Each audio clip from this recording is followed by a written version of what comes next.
হযরত মুসা আলাইহিস সালাতু ওয়াস সালাম ফেরাউনের কবল থেকে নিস্তার পাইলেন।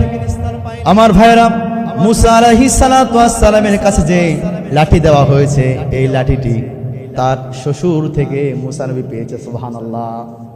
মুসা নবীর শ্বশুরের নাম কি? হযরত শুআইব আলাইহিস সালাতু ওয়াস সালাম। সুবহানাল্লাহ বিহামদি।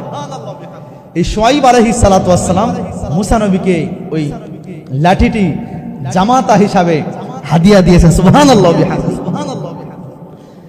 শুআইব আলাইহিস সালাতু ওয়াস সালাম কোথায় পেলেন ওই লাঠিটি? শুআইব আলাইহিস সালাতু ওয়াস সালাম তিনি বলেছেন, এই লাঠিটি আমি বংশীয়ভাবে পর্যায়ক্রমে এই লাঠিটি আদম নবী সাফিউল্লাহ জান্নাত থেকে নিয়ে এসেছিল। এই লাঠি আমি বংশীয়ভাবে আমি এই লাঠিটি পেয়েছি, আর এই লাঠি আমি আমার জামাতা হযরত মুসাকে আমি দিয়ে দিলাম। সুবহানাল্লাহ, সুবহানাল্লাহ বিহামদিহি।